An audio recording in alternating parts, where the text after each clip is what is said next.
का आप सभी का स्वागत करता हूं। तो साथियों, आप सब कैसे हैं और अपनी पढ़ाई कैसे कर रहे हैं। उम्मीद कर रहा हूं आप लोग अपने एसएससी एमटीएस एग्जाम की तैयारी काफ़ी अच्छे से कर रहे होंगे और एकदम स्वस्थ होंगे, मस्त होंगे। तो साथियों, आज के सेशन में बात करने वाले हैं आपके एसएससी एमटीएस एग्जाम 2024 के लिए जो ऑनलाइन परीक्षा 2 मई 2023 में सेकेंड शिफ्ट में हुआ था, यानी द्वितीय पाली में हुआ था। तो साथियों, उस पेपर का हमने सामान्य जानकारी जो 25 क्वेश्चन हुए थे, टोटल वही सेम टू सेम पेपर का प्रश्न आज के सेशन में हम करने वाले थे। जैसा कि आपको पता है, फर्स्ट पाली वाला हमने कल आपको प्रोवाइड कर दिया है। अगर आप लोगों ने नहीं देखा है तो एक बार चैनल पे विजिट कीजिए और उसको देख लीजिए। तो आज की सेशन में बात करने वाले 2 मई 2023 का जो आपका द्वितीय पाली में हुआ था सामान्य जानकारी यानी जीके का 25 प्रश्न आज की सेशन में बात करने वाले हैं। तो चलिए दोस्तों, आज का सेशन स्टार्ट करते हैं। उम्मीद करूंगा ये सेशन आपको काफ़ी हेल्पफुल लगेगा और अपनी तैयारी आप लोग कैसे कर रहे हैं ये देख लीजिए। किस तरह का प्रीवियस ईयर में पेपर में सवाल बन रहे हैं, क्या आप लोग को इसी तरह तैयारी है तो एक बार जरूर बताइएगा साथियों। अगर आप लोगों का 25 से मान लीजिए 20 सही प्रश्न हुआ तो आप लोगों की तैयारी बिल्कुल बेहतरीन चल रही होगी। अगर 20 सही नहीं हुआ तो आपको तैयारी करने की जरूरत पड़ेगी। तो ओके, तो देखिए आज का प्रश्न पहला क्या दिया है। देखिए, भारतीय संविधान का अनुच्छेद 17 किससे संबंधित है। तो आपके पेपर में जो 2 मई 2023 में द्वितीय पाली में पेपर में सवाल पहला प्रश्न पूछा गया था, भारतीय संविधान का अनुच्छेद 17 किससे संबंधित है। तो इसका राइट ऑप्शन क्या हो जाएगा, अस्पृश्यता का उन्मूलन हो जाएगा। तो पहले क्या हो जाएगा, बी राइट ऑप्शन हो जाएगा। तो मेरे भाई आप सभी को बता दें कि डेली आपको सुबह 11 बजे आपका प्रीवियस ईयर के यानी 5 वर्षों का पूरा हम पेपर प्रोवाइड करने वाले हैं। तो आपको क्या करना है, चैनल पे जुड़ जाना है। बस चैनल पे नया है तो सब्सक्राइब करके बेल नोटिफिकेशन को ऑन कर लेना है। डेली का वीडियो प्रोवाइड करेंगे, आपके पास तुरंत नोटिफिकेशन जाएगा और आप लोग देख लीजिए, ज़्यादा समय के नहीं रहेगा। याद रखिए, देखिए सेकंड क्वेश्चन पूछा था 2011 की जनगणना के अनुसार भारत में निम्न में से किस राज्य का लिंग अनुपात सबसे अधिक है। देखें तो इस तरह का आपके पेपर में सवाल बन रहे थे। अगर आप लोग इस तरह की तैयारी है तो समझिए एक सीट ले आप लोग इस बार कंफर्म करने वाले हैं। 2011 की जनगणना के अनुसार भारत में निम्न में से किस राज्य का लिंग अनुपात सबसे अधिक है। ये तो केरल का है, तो सी ऑप्शन क्या हो जाएगा, आपका राइट ऑप्शन हो जाएगा। नेक्स्ट अगला बताएंगे सभी साथी, क्वेश्चन नंबर 3। देखिए क्या दिया सवाल, भारतीय अर्थव्यवस्था में FRBM अधिनियम 2003 में एफ का क्या अर्थ है। तो साथी जो FRBM है जो अधिनियम 2003 में था, ये एफ का इसमें क्या अर्थ है। तो इसमें एफ का याद रखिएगा फिस्कल होता है। तो सी ऑप्शन क्या हो जाएगा इसका, बिल्कुल राइट ऑप्शन हो जाएगा। ओके, नेक्स्ट अगला बताएंगे सभी साथी, क्वेश्चन नंबर 4। क्वेश्चन नंबर 4 पूछा था आप सभी से, गैल्वनीकरण यानी यश द लेपन वह प्रक्रिया है जिसमें लोहे को जंग लगने से बचाने के लिए इस पर किसकी एक पतली परत चढ़ाई जाती है। तो साथी जो आपको गैल्वनीकरण देखेंगे वह प्रक्रिया जिसमें लोहे को जंग से लगने से यानी बचाने के लिए उस पर एक पतली परत चढ़ाई जाती है। तो किसकी पतली परत चढ़ाई जाती है, तो याद रखिए जस्ते का चढ़ाई जाती है। तो ये ऑप्शन क्या हो जाएगा, राइट ऑप्शन हो जाएगा। अगर साथियों आपको इस बार एसएससी एमटीएस एग्जाम निकालना है तो आपको प्रीवियस ईयर के कम से कम 5 से 6 साल का पेपर को तैयारी करना है और उसके बेसिस पे आपको इस बार तैयारी करना है। बिल्कुल सटीक जवाब आपको रटना पड़ेगा साथियों। जैसा कि आपको पता है, आपका जो सेकंड मतलब मेरिट लिस्ट में नाम आएगा केवल जो आपका सेकंड सेशन का एग्जाम होगा, यानी आपका जीके का 25 क्वेश्चन और इंग्लिश का 25 क्वेश्चन आपको बिल्कुल जबरदस्त तरीके से तैयारी करना है, तभी मजा आएगा साथियों। तो निम्नलिखित में से किसने सल्तनत काल के 2 मूल सिक्के चांदी का टंका और तांबे का जीतल चलवाया था। तो साथियों किसने सल्तनत काल के 2 मूल सिक्के चांदी का टंका और तांबे का जीतल चलवाया था, तो बताइए किसने चलवाया था। तो याद रखिए इल्तुतमिश चलवाया था। तो सी ऑप्शन क्या हो जाएगा, राइट ऑप्शन। हमारा टारगेट साथियों आज की सेशन पे कम से कम 10 के लाइक तो चली जाना चाहिए, क्योंकि साथियों देखिए हमने आपके लिए बिल्कुल बेहतरीन तरीके से ये सेशन तैयार करना है। हम सभी साथियों को हमने मतलब क्या किया, 10,000 भाइयों को जोड़ने का प्रकट किया है, जो कि उसमें डेली आपका क्यूज हो जाएगा। 1 अगस्त से आपका बिल्कुल बेहतरीन तरीके से हम लोग का क्यूज होने वाला है। तो आपको 10,000 भाइयों को जोड़ना है, डेली का क्यूज करना है, तभी मजा आएगा साथ में तैयारी करने का। तो बताइए वॉकर कप किस खेल से संबंधित है, गोल्फ, शतरंज, हॉकी या फुटबॉल। तो इसका राइट ऑप्शन क्या हो जाएगा, याद रखिए गोल्फ से संबंधित है। तो ये ऑप्शन यहाँ से क्या हो जाएगा, आपका राइट ऑप्शन हो जाएगा। नेक्स्ट अगला बताएंगे सभी साथी, क्वेश्चन नंबर 7। देखिए निम्नलिखित में से कौन सा विटामिन हमारी त्वचा और आंखों को स्वस्थ रखने में सहायता करता है। तो साथियों कौन सा विटामिन हमारी त्वचा और आंखों को स्वस्थ रखने में सहायता करता है। तो याद रहे साथियों विटामिन ए जो आपका है क्या है, या बिल्कुल राइट ऑप्शन हो जाएगा। 7 का सी राइट ऑप्शन हो जाएगा। नेक्स्ट अगला बताएंगे सभी साथी, क्वेश्चन नंबर 8। क्या सवाल पूछा था, निम्नलिखित में से कौन सा एक जोबियन ग्रह नहीं है। तो साथियों इनमें से कौन सा एक जोबियन ग्रह नहीं है। तो याद रहे साथियों बुध नहीं है। तो बी ऑप्शन आपका क्या बनेगा, बिल्कुल राइट ऑप्शन हो जाएगा। एक बात याद रखना साथियों, हम आपका बिल्कुल भी समय नहीं लेंगे। जो आपको डेली का 11 बजे क्लास प्रोवाइड करेंगे ना, मुश्किल से 10 से 12 मिनट आपका समय लेंगे। आपको पूरे 500 वर्षों का पेपर हम कराने वाले हैं। याद रहे साथियों, नवंबर 2022 तक निम्नलिखित में से कौन सा राज्य भारत में कपास का अग्रणी उत्पादक है। तो साथियों नवंबर 2022 तक कौन सा राज्य भारत में कपास का अग्रणी उत्पादक है। तो याद रहे साथियों गुजरात है। तो सी ऑप्शन क्या हो जाएगा, राइट ऑप्शन। 2-3 सवाल आपका साथियों करंट अफेयर के सवाल थे, तो उसमें मैंने ऐड नहीं किया, लेकिन साथियों आपका मैंने क्या किया है, थर्ड शिफ्ट वाला पेपर को ऐड कर दिया है। याद रहे साथियों। तो क्वेश्चन नंबर 10 देखिए, भारतीय रेलवे की वर्ष तक शुद्ध शून्य कार्बन उत्सर्जक यानी नेट जीरो कार्बन इमिटर बनने की योजना है। तो साथियों भारतीय रेलवे के किस वर्ष तक शुद्ध शून्य कार्बन उत्सर्जक यानी नेट जीरो कार्बन एमिटर बनने की योजना है।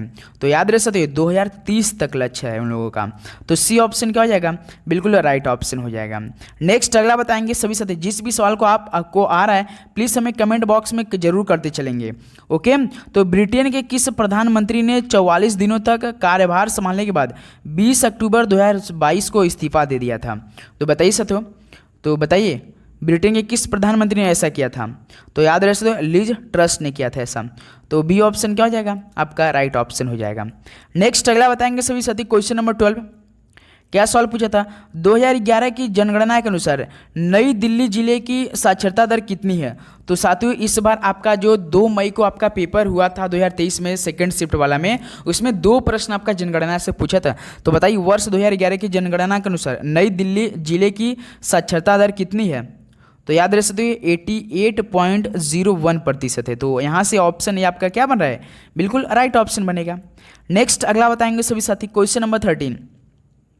देखिए भारतीय राष्ट्रीय कांग्रेस के निम्नलिखित अधिवेशनों में से किस अधिवेशन की अध्यक्षता पहली बार एक महिला ने की थी। तो साथियों भारतीय राष्ट्रीय कांग्रेस के किस अधिवेशन में अध्यक्षता पहली बार एक महिला ने की थी। तो चलिए राइट ऑप्शन दिए इसका। तो याद रख सकते कलकत्ता के जो आपका अधिवेशन 1917 में हुआ था उसमें पहली बार एक महिला ने की थी।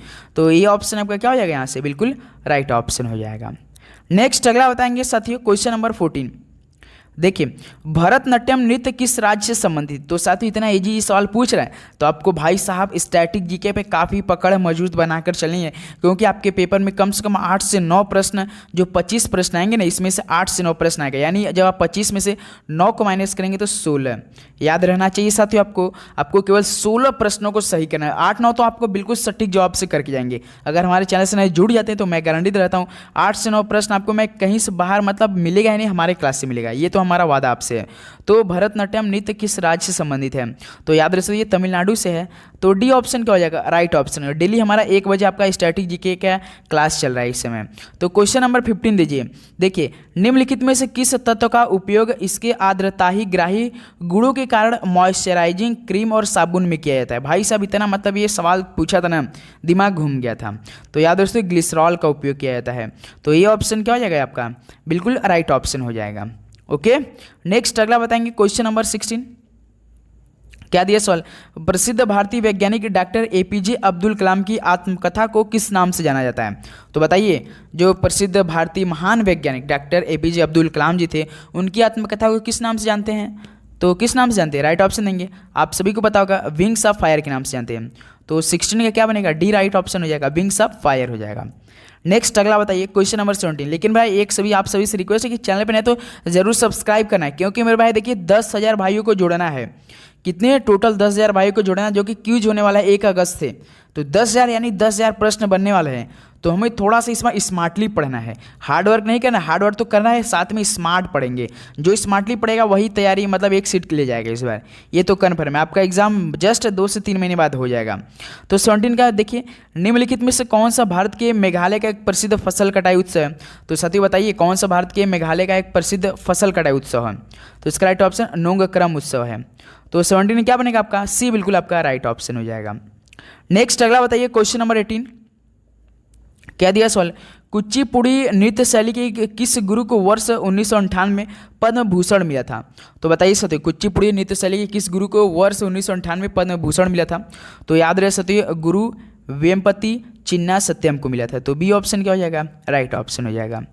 नेक्स्ट अगला बताइए क्वेश्चन नंबर 19। देखिए क्या सवाल पूछा था, जो भारत का क्षेत्रफल विश्व के कुल भौगोलिक क्षेत्रफल का कितना प्रतिशत है। तो बताइए भारत का जो क्षेत्रफल है विश्व के कुल भौगोलिक क्षेत्रफल का कितना प्रतिशत है, बताइए राइट ऑप्शन। तो याद रख सकते हो 2.4% है। तो यहाँ से सी ऑप्शन क्या बना आपका, राइट ऑप्शन बन रहा है। नेक्स्ट अगला बताएंगे क्वेश्चन नंबर 20। देखिए क्वेश्चन नंबर 20 आपसे पूछा था कि बताइए कि मनुष्य के आरंभिक विकास के प्रागैतिहासिक काल के सामान्यतः किस नाम से जाना जाता है। देख रहे सकते एकदम शुरुआत का हिस्ट्री पूछ रहा है आपसे पेपर में सवाल।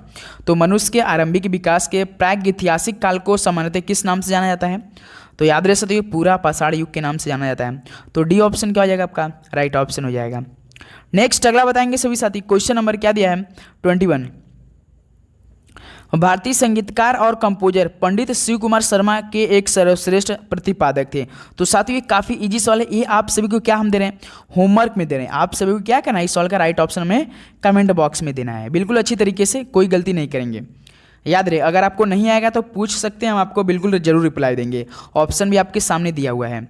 चलिए आपको क्लू भी दे रहे हैं, या तो ऑप्शन ए होगा या तो ऑप्शन सी होगा, इन्हीं दोनों में से होगा, ऑप्शन ए या ऑप्शन सी। चलिए आप तो बता सकते हैं। ओके नेक्स्ट अगला बताएंगे क्वेश्चन नंबर 22। देखिए वर्ष 1922 में गठित स्वराज पार्टी के अध्यक्ष कौन थे। तो साथियों वर्ष 1922 में जो गठित स्वराज पार्टी था उसके अध्यक्ष कौन थे। तो इसका राइट ऑप्शन क्या हो जाएगा, याद रहेगा साथियों चित्तरंजन दास थे। तो ए ऑप्शन आपका यहाँ से क्या हो जाएगा, 22 नंबर का ए ऑप्शन आपका बिल्कुल राइट ऑप्शन हो रहा है। नेक्स्ट अगला बताएंगे सभी साथी क्वेश्चन नंबर 23। देखिए पट्टदकल में जैन मंदिर का निर्माण किस वंश द्वारा करवाया गया था। तो साथी जो पट्टदकल में जैन मंदिर का निर्माण था ये किस वंश द्वारा करवाया गया था, चोल, होयसल, चालुक्य, राष्ट्रकूट। तो राइट ऑप्शन हो जाएगा राष्ट्रकूट वंश द्वारा करवाया गया था। तो यहाँ से आप सभी का क्या बन रहा है, डी राइट ऑप्शन बन रहा है। नेक्स्ट अगला बताएंगे क्वेश्चन नंबर 24। देखिए क्या पूछा था, दो सवाल भाई साहब इंग्लिश का भी हमने ले लिया कि देख लीजिए किस तरह का आपका पेपर में प्रश्न पूछे जा रहे हैं। Choose the incorrectly word. तो देखिए तो आपको इनमें से ऐसा वर्ड चुना जो कि गलत होगा। देखिए आप बस ऑप्शन पढ़िए, अपने आप निकल के आ जाएगा। ये देखिए 2 मई का 2023 का पेपर में सवाल पूछा था इंग्लिश का। देखिए रोबर, बैंकर, आर्टिस्ट, टीचर। देखिए आर्टिस्ट का स्पेलिंग देख लीजिए एक बार बस आप लोग। आर्टिस्ट का स्पेलिंग क्या होता है, ARTIST क्या होता है, यहाँ पे ई दे दिया है बीच में।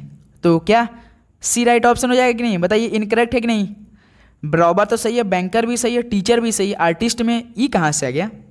तो आप देख रहे हैं इस तरह का आपको पेपर में सवाल बन रहे हैं। तो आपको भाई साहब बस रटना है यार, बस आपको रटना है यार। मैं कह रहा हूँ सर आप लोग सभी जुड़ जाइए यार, मैं वादा आपसे करता हूँ बिल्कुल बेहतरीन तरीके से हम लोग तैयारी करने वाला है। साथ में हम लोग करेंगे तभी मजा आएगा, स्मार्ट तरीके से पढ़ा जाएगा इस बार। Choose the word that is opposite in the meaning to the given word. Cutlet का बताइए। तो बताइए अपोजिट वर्ड आपको सिलेक्ट करना है कटलेट का। तो याद रख सकते कटलेट यानी लेंथनेड हो जाएगा। तो 25 नंबर का क्या हो जाएगा, सी राइट ऑप्शन हो जाएगा। इस तरह साथियों आपका ये प्रीवियस ईयर का पेपर हो चुका है 2 मई 2023 में जो आपका पेपर हुआ था सेकंड पाली का। फर्स्ट पाली को हमने कल ही प्रोवाइड आपको कर दिया, अभी तक नहीं देखा तो जाकर देख लीजिए, वीडियो में लेक्चर में दिया गया है बिल्कुल अच्छी तरीके से। तो साथियों चैनल पर नहीं तो जरूर सब्सक्राइब कर लेगा ना मेरे भाई। कल एक और मतलब प्रीवियस ईयर पेपर के साथ आपको मिलते हैं। चलिए चैनल पर नहीं तो जरूर लाइक कर दीजिएगा यार, काफ़ी मेहनत लगी आप लोग के लिए ये सेट तैयार करने में, काफ़ी अच्छी तरीके से सेट किया गया हुआ है। ओके मिलते हैं कल एक और है प्रीवियस का। सभी को जय हिंद वंदे मातरम, पढ़ाई करते रहिए यार। ऑल द वेरी बेस्ट, जय हिंद वंदे मातरम, धन्यवाद।